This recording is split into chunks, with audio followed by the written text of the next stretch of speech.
भाउज pregnant अच्छी समस्ते कहउछंती पुओ हबो। मानस अरे मानस तू कह काहा भले देखबा को हबो। मो भलिया माने तो भले माने मु बुझी पारली तो माला हाँ बा मु भी किसी जानी पारलिनी ना माने माने मोर कहवा कथा माने माने मो भलिया पिला बा ଆଉ कौन कहबो।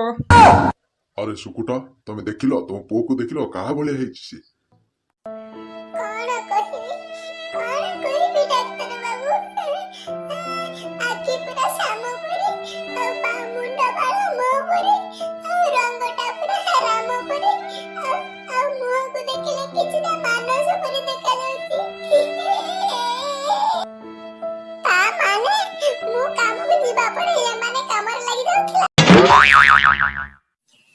साला साइकेल पेडाल मारी मारी हालत पूरा खराब हो जाउची गार माइटी गुडा पचारू ना राम गोटे नुआ बाइक टे कोन किला जे गार सब भाउज मते याडे नै चला मते सियाडे नै चला तास खाली हे हे फे फे होछंती मते के पचारू ना से जेते बे सुमति भाउज को बाइक रे बसै के नै जाय देखिले मो छाती भीतर पूरा जळी जाय कि जोगो गोटे बाइक टे किनला जे पूरा गार भाउज सब फसै जाला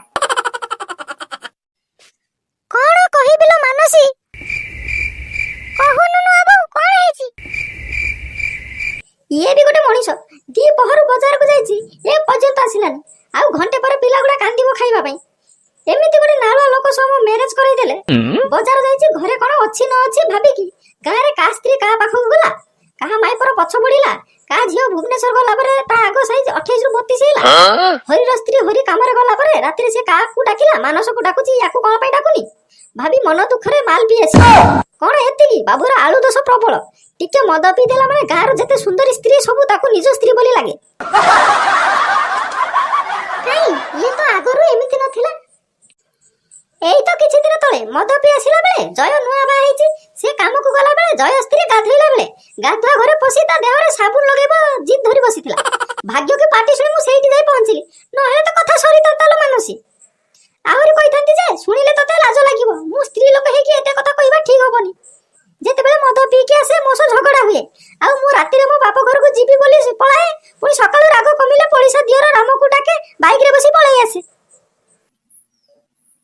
दे मते बकाडी गोटे दे मु पिए किंतु मु आजि भी पैसा आनिनी हाँ सुकुटा भाई दिन राति जेते बेले परिश्रम करूछ आ टिके तो पीवा को पड़िबो आउ तमर तो आग का बाकी 5000 अछि मु कोन से विषय रे किछि कहिछि आ पियो मन खुशी पियो ए जा को सुकुटा भाई भाउज भारी भलो बुझिलो नहले तमे एते माल पी दे जाउछ पाटी तुंड करूछ सिए बा झगड़ा हेले रागे कि राति रे बाप घर को पळाए बा सकाळ पुनी भोर उठी कि मते डाकी दे मु पुनी बाइक रे नै पळाई आसे बुझिलु राम नारी का माया केही बुझी नहीं पाया मते से निजे कहे जदी देह दर्द लागुची ताहले टिके पी देई आस तापरे पी आसिले कोन पई झगड़ा लागे मु बुझी पारेनी एक्चुअली मु पी किए जाए बोली झगड़ा लागे कि झगड़ा लागे बोली मु पी की जाए से कथा भी मु जानि पारेनी जहा कुह भाई भाउज बोली तम सह आज सही की अछि आउ किया हेते तम गांडे तीनटा गोइठा पकेगी छाड़ी पळै जाइथांदा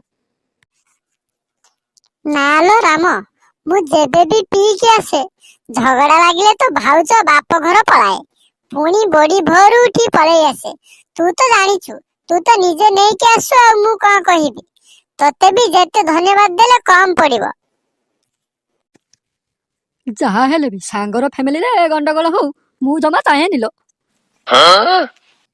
जहा हो मो सांग मानक मध्य रे कहार राशन दुकान तो कहार मेडिसिन स्टोर तो कहार होटल तो आउ कहार माछ मांस दुकान कहार गाड़ी रो कारोबार मु गरीब किंतु मो सांग मानकर ए सब थिबारु केही भी मते मना करू नाहंती जहा दुकान रे जेते बाकी हेले भी केही मते मागंतीनी जेबे पैसा हुए मु निजे देलेनी सब मो भाग्य लो एते सुंदर सांग माननकु पाइची मु गोटे दिन मजूरिया हेबी एते सुंदर स्त्री पाइची बास जीवन रे आउ कोन दरकार बुझिलु राम तो स्त्री प्रेग्नेंट अछि तू आज काम को जानी କେତେବେଳେ କଣ ହବ ଭାଉଜ ଏକା ଘରେ ରହେ, ମତେ ଜମା ଭଲ ଲାଗେନି। ତୁ ରହିଯା ଭାଉଜ ପାଖରେ, ଦରକାର ପଡ଼ିଲେ ତୋର ପାରିଶ୍ରମିକ ବି ତତେ ଦେଇଦେବି। ତତେ କାମକୁ ଯିବା ଦରକାର ନାହିଁ, ତୋ ପଇସା ତତେ ମିଳିଯିବ। ବୁଝିଲୁ ନାରାୟଣ, ତୋ ନା ଯେମିତି ତୋ କାମ ବି ସେମିତି। ବିପଦ ନ ଆସୁଣୁ କହିବାକୁ ପଡେନି, ସମସ୍ତେ ଜବରଦସ୍ତି ମତେ ସାହାଯ୍ୟ କରୁଛ। ରାମ, ଶ୍ୟାମ, ମାନସ, ଗେଡା, ସୌମ୍ୟ, ସୁରେଶ ସମସ୍ତଙ୍କୁ ଡାକିବି। ଆଉ ବକାଡି 750 ଦୁଇଟା ଆଉ ନମ୍ବର 1 ଦିଟା ହେଲେ ତ ଗଲା ଆଉ।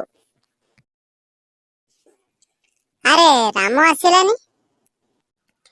ସେ କୋଉ କାମରେ ବ୍ୟସ୍ତ ଥିବ, ତା କଥା ଛାଡ଼ ବଳ। ଆଜି ମୁଁ ବହୁତ ଖୁସି, ତ ଭାଉଜ ପ୍ରେଗନେଣ୍ଟ ଅଛି, ସମସ୍ତେ କହୁଛନ୍ତି ପୁଅ ହବ। ମାନସ, ଆରେ ମାନସ ତୁ କହ କାହା ଭଳିଆ ଦେଖିବାକୁ ହବ? ମୋ ଭଳିଆ? ମାନେ ତୋ ଭଳିଆ ମାନେ ମୁଁ ବୁଝିପାରିଲିନି। ହଁ ବା, ମୁଁ ବି କିଛି ଜାଣିପାରିଲିନି। ନା ମାନେ ମୋର କହିବା କଥା ମାନେ ମୋ ଭଳିଆ ପିଲା ବା ଆଉ କଣ କହିବ, ମୁଁ ବି ଆଉ କଣ ଗେସ୍ କରିବି। ହଉ, ସମସ୍ତେ ଯେତେବେଳେ କହୁଛି ପୁଅ ହବ, ମୋର ବି ସେଇଆ ଆଉ, ମାନେ ପୁଅ ହବ। ଆରେ ଶୁକୁଟା, ତୁ ଏଠି ବସି ଏ ଶଳାଗୁଡ଼ା ସହ ମଦ ପିଉଥା। ସେପଟେ ତ ସ୍ତ୍ରୀ ଗର୍ଭ ଯନ୍ତ୍ରଣାରେ ଛଟପଟ ହଉଥିଲା, ରାମ ତାକୁ ମେଡିକାଲ ନେଇଯାଇଛି। ତୁ ତ ମୋବାଇଲ ଘରେ ଛାଡ଼ି ଦେଇ ଆସିଛୁ, ମତେ ତତେ କହିବାକୁ କହିଦେଇଥିଲା। 2 ଘଣ୍ଟା ହେଲା ଖୋଜୁଛି ତତେ, ଆଉ ତୁ ଶୀଘ୍ର ଯା ମେଡିକାଲକୁ, ତୋ ପୁଅ ହେଇଛି। ଆରେ କଣ ମୋର ପୁଅ ହେଇଛି? ଆରେ ମାନସ, ଶ୍ୟାମ, ଗେଡା, ସନ୍ୟୁ, ଆରେ ଆଜି ମୁଁ ବହୁତ ଖୁସି ରେ। ଆଜି ମୁଁ ବାପା ହେଇଗଲି। ଆରେ ତମେ ସବୁ ଦାଦା ହେଇଗଲେ। ଆଜି ମୁଁ ବାପା ହେଇଗଲି। ଚାଲ ଚାଲ ମେଡିକାଲ ଚାଲ, ସମସ୍ତେ ମିଶି ମୋ ପୁଅକୁ ଦେଖିବ। ଚାଲ ଚାଲ। ଆଲୋ ହଁ ଲୋ, ଆରେ ଚାଲ ଚାଲ ସମସ୍ତେ ଚାଲ, ଆଜି ଦେଖିବା ୟା ଛୁଆଟା କାହା ଭଳିଆ ହେଇଛି। ଆରେ ଚାଲ। ଡାକ୍ତର ବାବୁ ଦେଖ, ଡାକ୍ତର ବାବୁ ମୋ ପୁଅକୁ ମତେ ଦେଖ, ଡାକ୍ତର ବାବୁ। ଆରେ ସୁକୁଟା, ତମେ କେତେବେଳେ ଆସିଲ? କଂଗ୍ରାଚୁଲେସନ ସୁକୁଟା, ତମର ପୁଅ ହେଇଛି। ଯାଅ, ସେପଟ ରୁମରେ ଅଛି, 3 ନମ୍ବର ରୁମରେ ଯାଇ ଦେଖି ଆସ। ଠିକ ଅଛି, ମୁଁ ଯାଇ ମୋ ପୁଅକୁ ଦେଖି ଆସେ ଆଗ। ମୋ ପୁଅ କାହା ଭଳିଆ ହେଇଛି, ମୋ ଭଳିଆ ହେଇଛି ନା ତା ବୋଉ ଭଳିଆ ହେଇଛି? ମୁଁ ଜଲ୍ଦି ଯାଇକି ଦେଖି ଆସେ। ମୋ ପୁଅ ହେଇଛି, ମୁଁ ଦେଖି ଆସେ ମୋ ପୁଅ। ଆରେ ସୁକୁଟା, ତମେ ଦେଖିଲ, ତମ ପୁଅକୁ ଦେଖିଲ, କାହା ଭଳିଆ ହେଇଛି ସେ? କଣ କହିବି, କଣ କହିବି ଡାକ୍ତର ବାବୁ? ଆଖି ପୁରା ଶ୍ୟାମ ପରି, ଆଉ ମୁଣ୍ଡ ବାଳ ମୋ ପରି, ଆଉ ରଙ୍ଗଟା ପୁରା ରାମ ପରି, ଆଉ ମୁହଁକୁ ଦେଖିଲେ କିଛିଟା ମାନସ ପରି ଦେଖାଯାଉଛି। ତା ମାନେ ମୁଁ କାମକୁ ଯିବା ପରେ ଏମାନେ କାମରେ ଲାଗି ଯାଉଥିଲା। ଶଳା ନାଳୁଆ, ମୁଁ ତମମାନଙ୍କୁ କେତେ ଭଲ ପାଉଥିଲି, ନିଜ ଭାଇ ଭଳିଆ। ଶଳା ମାନେ ମୋ ମାଇପ ପାଖରୁ ନଉଥିଲ, ମତେ ଏଇଥିପାଇଁ ଦୋକାନରେ ବାକି ଦଉଥିଲ। କିଏ କହୁଛି କାମରେ ଯାଆନି, ପଇସା ଦେଇଦେବି, ତ କିଏ କହୁଛି ମନ ଇଚ୍ଛା ମଦ ପିଇ ପଇସା ହେଲେ ଦବୁ। ଏଇଥିପାଇଁ ଭାବେ, ନିଜେ କହିବ ଦେହ ଦରଜ ଯଦି ହଉଛି ମଦ ପିଇ ଆସ, ଆଉ ମଦ ପିଇ ଆସି ଝଗଡା କରିବ, ଆଉ ବାପ ଘର ଯିବ କହି ରାତିରେ ଏଇ ଶଳା ରାମ ସହ ସନସାଇନ ଲଜକୁ ଯାଇ ରହେ। ସକାଳୁ ପଳେଇ ଆସି କହେ ରାଗରେ ପଳେଇଥିଲି, ରାଗ ଶାନ୍ତ ହେଇଯିବାରୁ ମୁଁ ପୁଣି ପଳେଇ ଆସିଲି। ମତେ ମଦୁଆ ନାଳୁଆ କହି ଏପଟରେ ୟାକୁ ତାକୁ ନେଇ ଶଳା ତାମସା ଚଲେଇଛି। ତା ସହ ଡାରେ ନାରେ ହଉଛି। ଶଳା ତମମାନଙ୍କୁ ଭଲ ପାଇବା ତାହେଲେ ଏଇଥିପାଇଁ ଥିଲା। ଏ ପିଲାଟା ଖାଲି ମୋର ନା ପୁରା ଏ ମଦନପୁର ଗ୍ରାମବାସୀର? କୁଆଡେ ଗଲା ଏ 2 ନମ୍ବର ମାଇକିନା? ଓ ତାହେଲେ ଏଇଥିପାଇଁ ସମସ୍ତେ ବସିକି ମାଲ ପିଉଥିଲି, କହିଲି ସାର୍ ମୋ ପୁଅକୁ ଦେଖିବା। ମୁଁ ଏକା ଆସି ପହଞ୍ଚିଲି, ଏ ଶଳାଗୁଡା କୁଆଡେ ଦୌଡ଼ି ପଳେଇଛି। ଶଳା ତ କାଣ୍ଡ କରିକି ଯାଇଛି କୋଉ ଭଳିଆ ହବ, ଆଉ ଆସିବ କଣ ପାଇଁ? କୁଆଡେ ଗଲା, କୁଆଡେ ଗଲା ସେ ବଦମାସ 2 ନମ୍ବର ମାଇକିନା? କୁଆଡେ ଗଲା କୁହ? ସେ କୋଉ ରୁମରେ ଅଛି ଡାକ୍ତର ବାବୁ କୁହ? ଶଳା ବଦଜାତି ମାଇକିନାରେ ମୁଁ ଅଛି, ଶଳା କୋଉଠି ଅଛି ସେ? କୋଉଠି ଅଛି ମାନେ, ସିଏ କଣ ଆଉ ଅଛି ନା କଣ? ଏଇବା ଟିକେ ଆଗରେ ତାକୁ ଘରକୁ ନେବି କହି ରାମ ତୋ ସ୍ତ୍ରୀକୁ ନେଇକି ଚାଲିଗଲା। ଚାଲିଗଲା? ଚାଲିଗଲା ମାନେ କୁଆଡେ ଗଲା? କୁଆଡେ ଗଲା? ବାବାଲୋ, ଏତିକି କଥାରୁ ମୁଁ ଯା ଜାଣିପାରିଲି, ଇଏ ତ ମାଇକିଣିଆ 420।